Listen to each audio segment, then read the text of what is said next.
everybody. Welcome to the program. This is Juneteenth, and you might think it's quiet because it's a holiday that, no federal court. Fat chance. Nothing is quiet when it comes to one Sean Puffy P. Diddy Love Combs. Nothing. Because on a day we all thought maybe we could just do a little summering.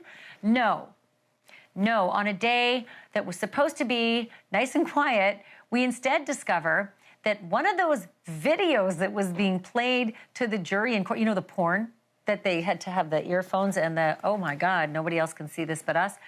That porn had people in it. And at least one of the people in it did not know that he was being filmed. And sure as hell didn't know that he was being played in court. This is that man. You may have met him here on this program before. Colloquially, he goes by the Punisher. I mean, that's a good name when you're in the business of, fancy dancing. But listen, Ashleigh Hayes has been sort of rattled by a lot of this. He lined up the dates. I've got him live on the program tonight. We're going to talk about this because the first thing I thought was, even if you're paid to have sex, you have an expectation of privacy, and you're not allowed to be filmed in intimate moments like that. So what's the recourse? We're going to talk about that. Also in Idaho, so another shoe has fallen. If you were here last night, you probably heard me report to you that Ann Taylor, who is lead counsel for Bryan Kohberger, has begged the judge for more time before opening statements. I had to look up 68 terabytes because she has told the judge, I got 68 terabytes of information that's basically loaded onto my desk for discovery. And going through 68 terabytes of information would take you and me 25 years, maybe, if we're quick. So she wants a delay, and she's literally saying, if I can't get through this discovery, I cannot do the job that he constitutionally deserves me to give him. And it could amount to an appeal, ineffective assistance of counsel. I thought, wow, this is a reach. I can't imagine. I've never heard of this until today, because today I heard about it. Somebody else was in the same boat and got thrown in jail by the judge. And that man is on this show tonight, going to ask about what happened when you begged for more time because you couldn't get prepared in time and ended up in the slammer.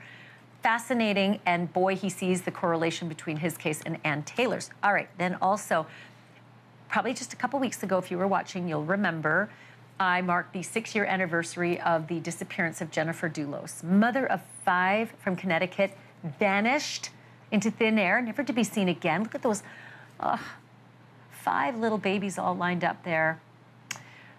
Well, we have been waiting for justice in this case. Her estranged husband at the time went off and killed himself, I guess, Mr. Brave, because he pretty much looked like he did it, right? His girlfriend at the time got hauled in on conspiracy to commit murder, and she went through the process. She's sitting in jail. And there was another guy. It was her estranged husband's lawyer. And the two of them, used to conspire together, according to the documents, to kill each other's wives. And that estranged lawyer was also hauled in on conspiracy to commit murder, providing an alibi for Fotis Dulos to kill Jennifer. Well, guess what? It's finally been adjudicated. The final piece of the puzzle, that dude, Kent Mawhinney, a lawyer. He is breathing the same air as you and me, folks. He's out there. Who knows if he's lawyering? I'm going to tell you how it is that he got out and is among the living and the free and never said a word about where Jennifer Dulos' body might be. Maybe he doesn't know. Maybe he does. Let's start here, shall we? After 6 straight weeks of testimony and evidence related to paid sex and brutal violence, evidence of drugs on demand and extortion and bribery and coercion, it is hard to imagine a line in the Diddy trial that has not been crossed and double-crossed. And yet tonight, we got a winner. Winner, winner, chicken dinner. We have a new one. More than a decade after taking part in what he thought was a private gig as an escort paid to perform during a Diddy freak-off. An exotic dancer known as the Punisher suspects that he was secretly videotaped while having sex with Diddy and Cassie during a freak-off. His real name is Ashleigh Hayes, and he believes that his performance with Diddy's girlfriend, Cassie, was videotaped by Diddy and then shown in federal court. Both of those instances without his knowledge, and both of those instances without his permission. On Monday, jurors in Diddy's sex trafficking and racketeering trial watched a bunch of videos, and one in particular was dated October 14th, 2012.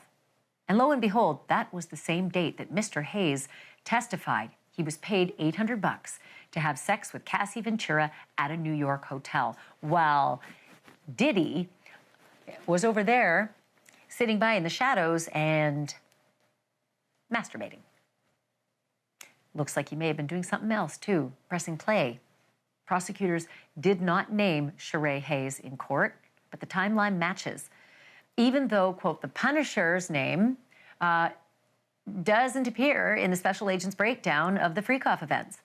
But Hayes says that he never saw a camera in that room and never suspected his choreographed sex with Diddy's girlfriend was being filmed. Ashleigh Hayes is going to join me live in just a moment, but first, I want to give you a reminder of how Cassie Ventura herself reacted when she discovered that someone other than Diddy and herself may have seen her in those tapes and may in fact be in possession of one of those tapes. On Tuesday, Diddy's defense team played an audio clip of Cassie unloading on a DJ and threatening his life because he claimed he had a video of Cassie that was definitely not safe for work, shall we say? Perhaps the strategy of the defense team in playing this audio tape of Cassie getting tough, was to portray Cassie in an unflattering light as somebody who had the propensity for violence herself, not this, poor withering victim. And I got to be honest with you folks, because there's no cameras in the courtroom for federal cases, don't get me started, I don't think justice was served here. I don't think you and I were given the full dope on this. Because reading the transcript of Cassie's profanity-laced threats made her sound like serious thug, right? Like a criminal. Like, wow, she sure doesn't sound like that little wallflower that she was professing to be on the stand.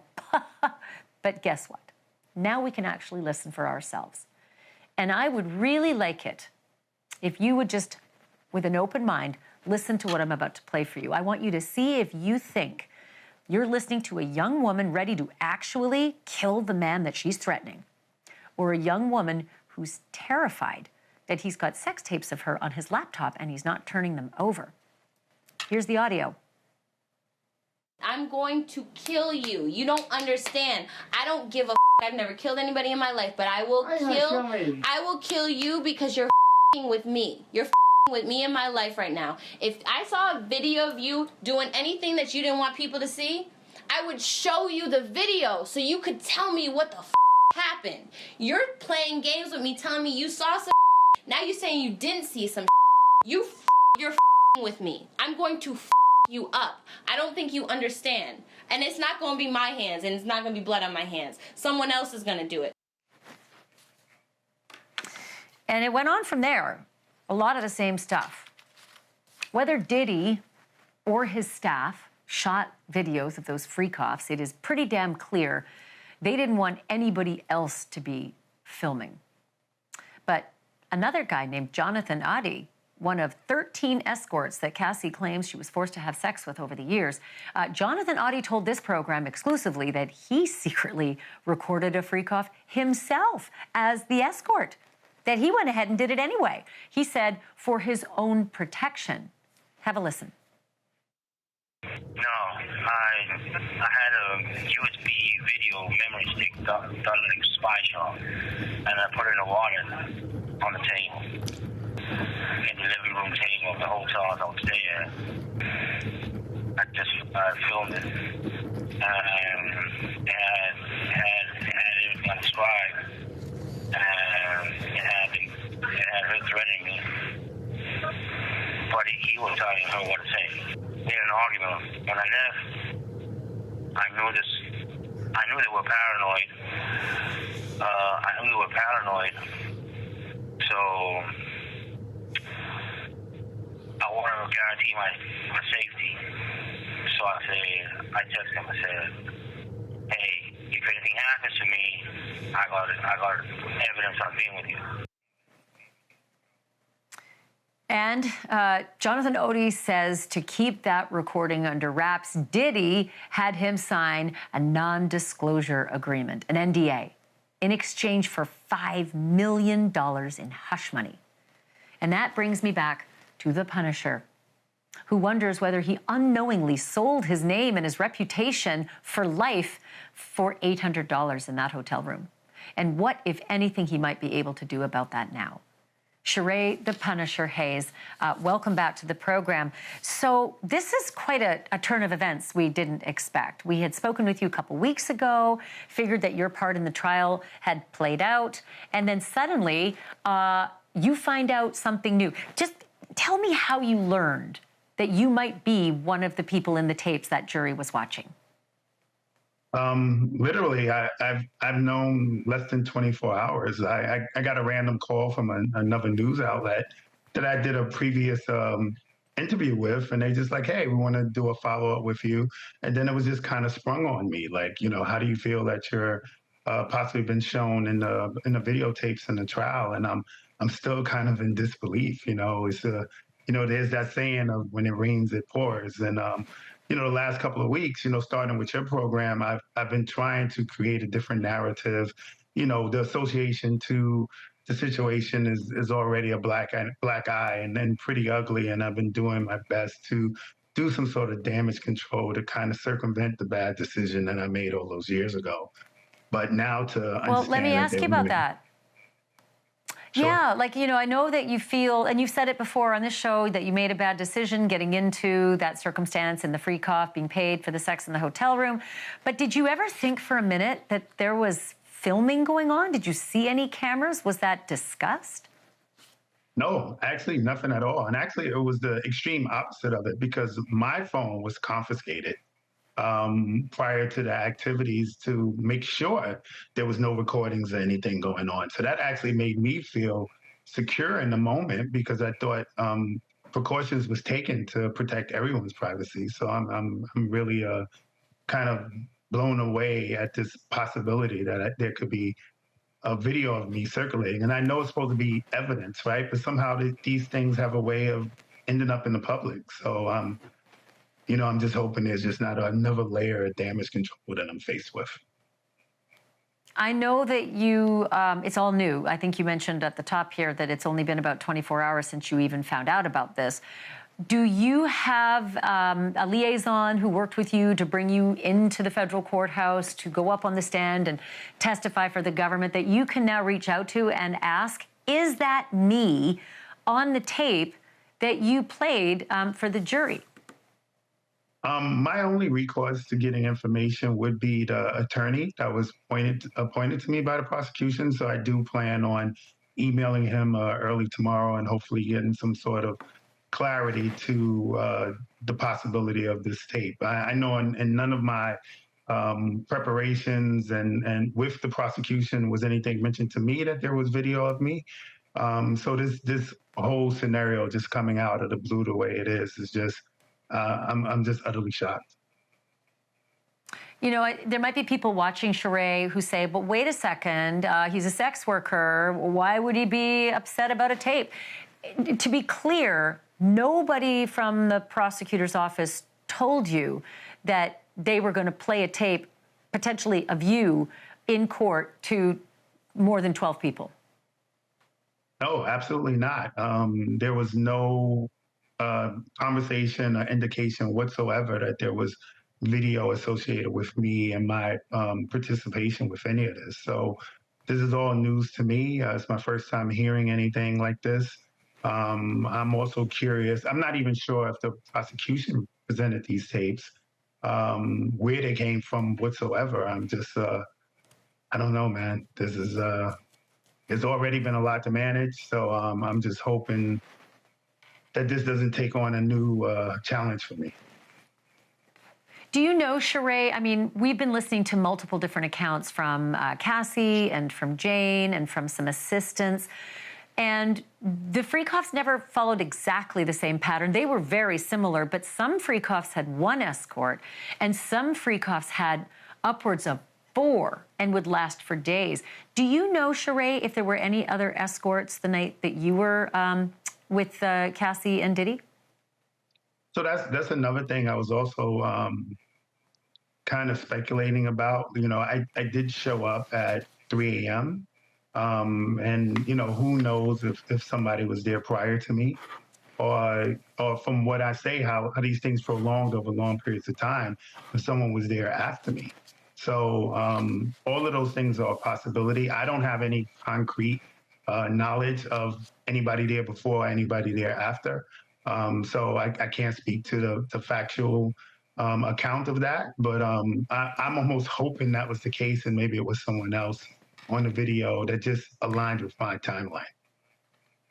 Sheree, if you do discover, if the prosecutors do divulge to you that it is you on that video and that you were videotaped without your knowledge, you have an expectation of privacy. Are you going to sue? Is that sort of in your vernacular at this point, to reach out and sue the person who taped you? Honestly, at this point, it actually isn't. I have to honestly say I maintain a space of denial, right? I'd rather believe, at this point, I'd rather believe it's not me than deal with what comes with the idea of this. You know, it's such a negative circumstance being associated with this at all. And then it seems like if you are put into a scenario where there's some sort of civil suit or legal action that presents as monetary gain, it just creates a worse light on you, you know. And I'm trying to move away from this dark cloud and try to create a different narrative, and the idea of more headlines of, you know, the Punisher files a suit, you know, everybody jumps on that and stuff like that, and then it creates this whole storm of judgment, you know, and negativity. I'm just, you know, at this point, it's just something that I would like to steer away from if possible. I can understand that.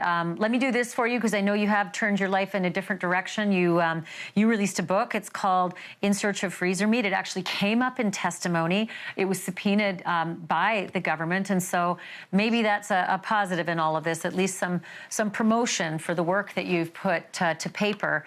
A little bit of extra sales on the book. Sheree, let us know what you find out. If you discover anything in this very bizarre turn of events, give us a call. Come back on.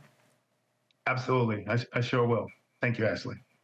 I really appreciate it. Thank you, Sheree. And again, I want to thank you for being an honest witness. And I mean, this is civic duty when you get up there in front of everybody and you know, bare your soul, and that's what Sheree did. I now want to turn to defense attorney and former prosecutor Mark Eiglarsh.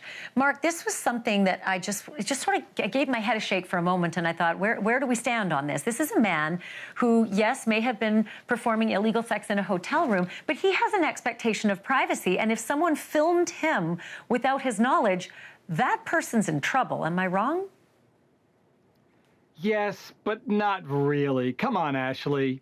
You know, yes, technically you argue he has a reasonable expectation of privacy. He didn't give him consent. Okay, so what next? How did that hurt him? Now, I'm shocked at how he feels like this violated him, but I don't think any jury in this universe will find that this does anything other than enhance the business that he's in. I'm not into freak-offs. I'm happily married 25 years, but if I was, I'd want a guy named the Punisher there, and I think most people feel that way. Well, I'll only say this. I feel that he does actually feel hurt by this. He may have performed a sex act in private, but he wasn't signing up for a movie. And by the way, he's also a dancer, and this was sort of a one-off. And so, in a way, can you not say, look, a long time ago we said prostitutes couldn't be raped. Now we know better. Can you not also say that a dancer has the right to have a private sex event and not end up leaked to the public, potentially? Yes, but you can't plausibly analogize a rape victim who happens to be a prostitute in this scenario, because it's just guilty or not on raping the prostitute. In this case, the civil arena, it's designed to pay you for your loss. What did he lose? If it's even him, by the way, we don't know that it's even him on the video, but let's just say it is.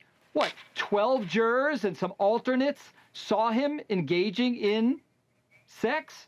How does that harm him? The public hasn't seen it. Yet. Well, yet. I only say that because lots of stuff does end up leaking. Just watch Dateline with the Idaho case. Holy cow. I do want to say this. Like, I always feel as though if you're a government witness, the government should take care of you in some way.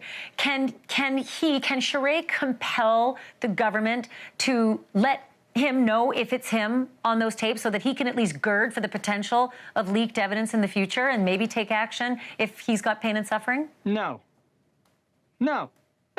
Government doesn't have to tell him anything. In fact, they have qualified immunity, so if he gets a lawyer who's willing to sue, we'll go after the government. Good luck. They'll tell him right away, you're not going to get a nickel from him. Boy, I've wanted to sue some prosecutors in my day. So there'll be nothing there, and they don't have to tell him anything. I believe they should. I believe they should be more compassionate to witnesses and potential victims.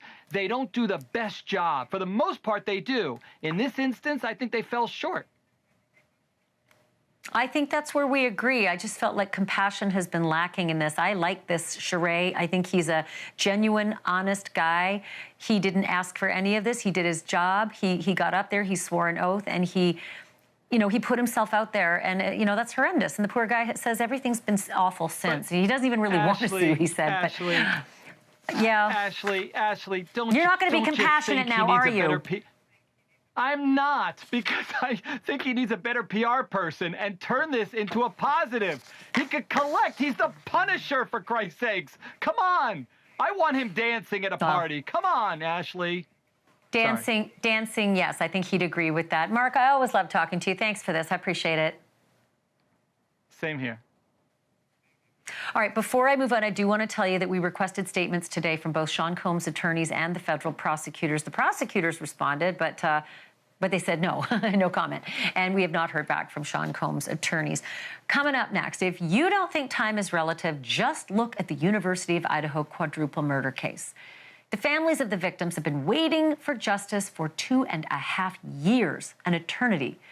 But Bryan Kohberger's lawyers say they can barely sift through the 68 terabytes of data that landed on their desk in that time and are worried they're not going to be ready for opening statements August 11th.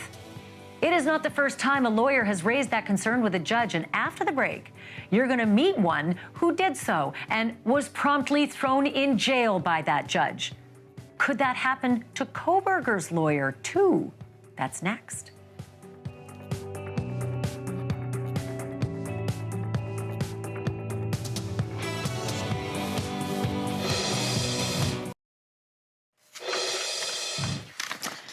At 10 p.m. Eastern, Monday through Friday, Banfield goes on the air. Whether my hair is done or not, whether I am ready or not, whether I've researched it, written, I got to be on the air. So I know a thing or two about deadlines, and lawyers do too, especially trial lawyers. Tonight, Ann Taylor, lead attorney for accused quadruple murderer Bryan Kohberger, is up against a doozy. For now, at least, she is expected to stand up and deliver her opening statements 53 days from today on August the 11th. Before that, however, she has to at least have a working knowledge of 68 terabytes of evidence. And if you're wondering what 68 terabytes is, it is the equivalent of the entire Wikipedia website times 70. Think about it. For weeks now, she has been fighting to get the trial delayed and warning that if the trial's not delayed, she won't be able to give her client, quote, effective assistance of counsel. Remember those words. She says his constitutional rights will be violated as a result. The judge has yet to formally rule on her request to delay the start, but yesterday hinted strongly that all sides should be ready to go as planned on August 11th. And Taylor is hardly the first attorney to feel rushed and under the gun in a big case.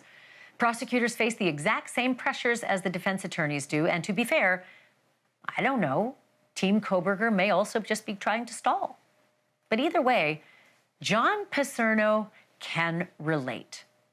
Years ago, as a public defender in Kansas City, he was assigned a 16-count rape and kidnapping case with minimal time to get up to speed.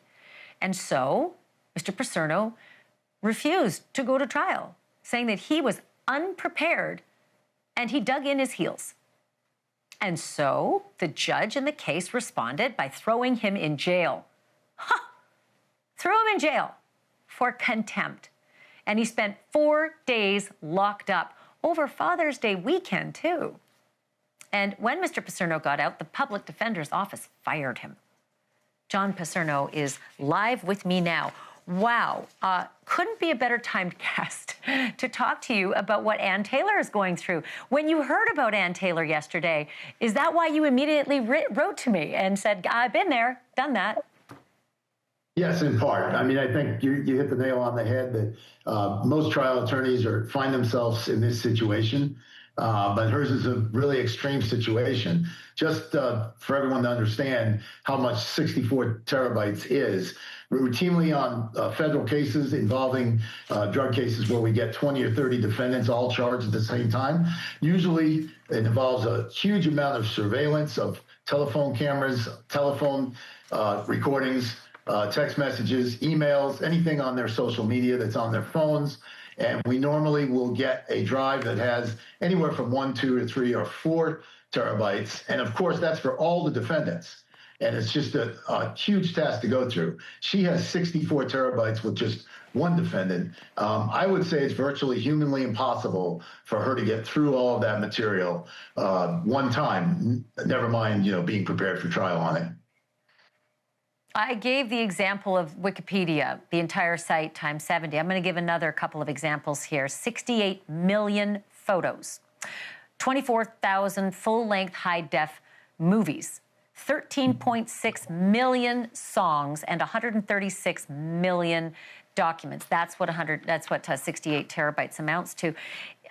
John, is this kind of the way it is now in the digital world? There's I don't even want to look at my photos because I don't delete them enough. And so there are thousands and thousands. Is that just the way it is now for lawyers? You're going to be given these massive Everest-style mountains of discovery, and you're going to have to do it, in a short period of time. It really is, Ashleigh. That's the one biggest change, I think, in my practice over the decades has been that we get everything that electronically now, and there's so much of it. Fortunately, like the example I used a moment ago, we're able to weed through it and get down to our specific defendant. But when there's so much information that she has to look through, how does she know what's important and what isn't important until she has the opportunity to review it? So did you know that the possibility would be contempt and jail? And I guess the extension of that question is, does Ann know that as well? Oh, I'm confident that a lawyer of her quality knows that. I was a young public defender. I'd been a public defender for less than a couple of years. I knew that was a possibility. I wasn't certain that was going to be the end result when I did what I chose to do. But, my main goal there was to delay the trial for my client. Ultimately, I was successful in doing that. He did not go to trial as scheduled. Another lawyer was appointed for him, and some months later, he had his trial. But it's always in the back of your mind. And you've got a Father's Day to remember, plus these incredible headlines and a segment on my show. John, this is not going to be the last time you and I speak, and I say that because I want to invite you back. I just read that your other case, you represent Jordan Willis. He's being held in the connection of the deaths of those 3 Kansas City Chiefs fans who were found frozen in the backyard. There's a 4th civil lawsuit against your client that's been filed. I want to talk to you about that as things move ahead, and I know we've got some upcoming dates. Will you come back? Absolutely. Thank you, Ashleigh. It's good to see you. Thank you, John. I appreciate it. Really interesting sidebar to that whole issue that we'll see play out. Coming up next, the last loose end in a 6-year murder mystery has just been tied up once and for all. And if that sounds like good news, look at my face. A lawyer whom authorities long have suspected of having a hand in the disappearance and death of Jennifer Dulos just pleaded guilty. But not to what the cops believed he did. Far from it. I'll fill in the details next.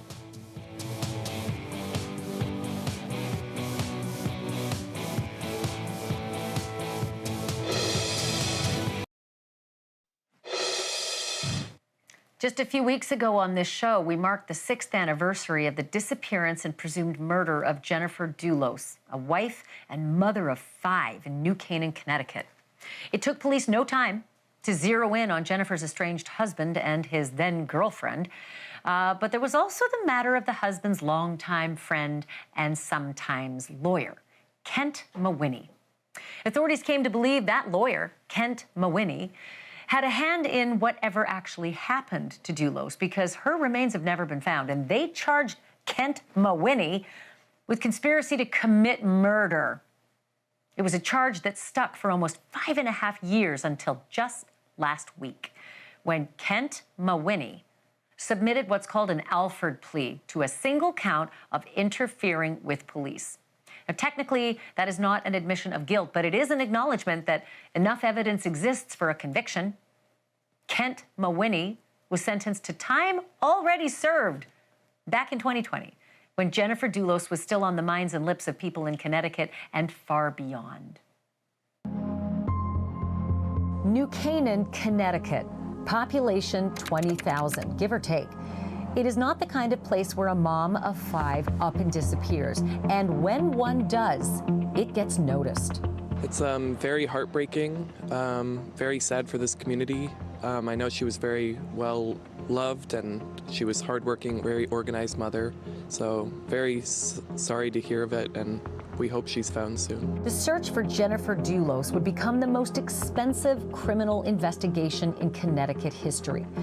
It began on a Friday evening in May of 2019, when 2 of Jennifer's friends couldn't reach her and realized that no one had seen her since she dropped her kids off at the New Canaan Country Day School at 8 o'clock that morning. When police arrived at Jennifer's house, a quick glance at the garage told them, call the detectives. There was blood on the floor and on the driver's side door of the missing woman's Range Rover. And there was evidence that someone had tried to clean it up in a hurry. Just an hour later, police would find Jennifer's other car, a Chevy Suburban, backed up against a tree on the edge of a nearby park called Waveney Park. That was the last place Jennifer's phone ever pinged. There was a blood-like substance on this vehicle too, and more evidence of a hasty cleanup. Jennifer Dulos was married to, but in the process of divorcing, a man named Fotis Dulos, a real estate developer, whom she'd met while both were students at Brown University. In May of 2019, the couple was battling over custody of their 5 little kids, including 2 sets of twins. Investigators asked Fotis where his wife might have gone, whether anyone might have wanted to hurt her. And they say he seemed emotionless and unconcerned. If he wasn't the #1 suspect before that conversation, he certainly was afterwards. Right now, my life is a mess, and I absolutely had no desire or interest to be in this mess. I wish she were here to sort this mess out. Just 4 days after Jennifer vanished, Fotis Dulos petitioned the court for full custody of the kids, at best exploiting a situation that was then a total mystery and likely a terrible tragedy. And at worst, Fotis knew that his children's mother wouldn't be coming back. The investigation would later reveal that the abandoned Suburban found at Waveney Park left Jennifer's home at around 10 a.m. the day she disappeared, with Fotis Dulos at the wheel. That evening, Fotis and his then-girlfriend, Michelle Troconis, were seen on surveillance cameras driving from garbage can to garbage can across the nearby city of Hartford, Connecticut. And how many garbage bins were they seen at, dumping garbage? As many as 30. Many of those bins were found to contain pieces of bloody clothing and blood-stained cleaning supplies. And that blood matched Jennifer Dulos. But Jennifer's body was never found. Nevertheless, in January of 2020, Fotis was charged with capital murder and kidnapping. His girlfriend, Michelle Troconis, she was also arrested and charged with conspiracy to commit murder, as was Fotis's former attorney, a man named Kent Douglas Mawhinney. Everyone's waiting on pins and needles as to will Jennifer get justice. I pray she does.